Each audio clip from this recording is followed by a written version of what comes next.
മലയാളികൾക്ക് ഒരുപാട് പ്രിയപ്പെട്ട പരമ്പരയാണ് ഏഷ്യാനെറ്റിൽ സംപ്രേഷണം ചെയ്യുന്ന ഗീതാ ഗോവിന്ദം എന്ന പരമ്പര.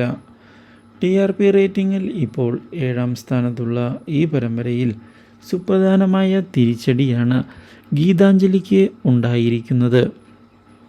രാധികയെയും വരുണിനെയും കൊടുക്കുന്നതിന് വേണ്ടിയുള്ള തെളിവുകളുമായി മുന്നിലേക്ക് എത്തുന്നുവെങ്കിലും ലാപ്ടോപ്പിൽ നിന്ന് എങ്ങനെയാണ് ഡിജിറ്റൽ തെളിവുകൾ പോയത് എന്ന് മനസ്സിലാക്കാൻ സാധിക്കാതെ നിന്നുപോയിരിക്കുകയാണ് നമ്മുടെ ഗീതാഞ്ജലി.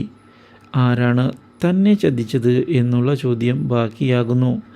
ഇതേ തുടർന്ന് അവിടെ എത്തുന്ന വിജയലക്ഷ്മിയും കാര്യങ്ങളറിയാൻ ഇടയായതിനെ തുടർന്ന് ആശ്വസിപ്പിക്കുകയാണ് നമ്മുടെ ഗീതുവിനെ.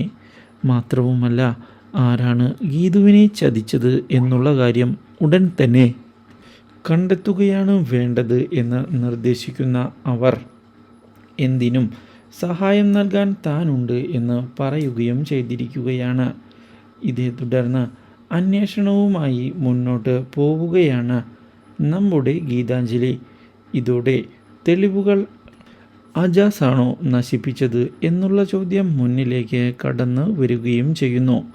അജാസിനെ ഇതേ തുടർന്ന് ചോദ്യം ചെയ്യുന്നതിന് പോയിരിക്കുകയാണ് നമ്മുടെ ഗീതു. പക്ഷേ ഇതേപ്പറ്റി തനിക്കൊന്നും അറിയില്ല എന്ന് അജാസ് തുറന്ന് പറയുകയും ചെയ്യുന്നു. Do like, share and subscribe.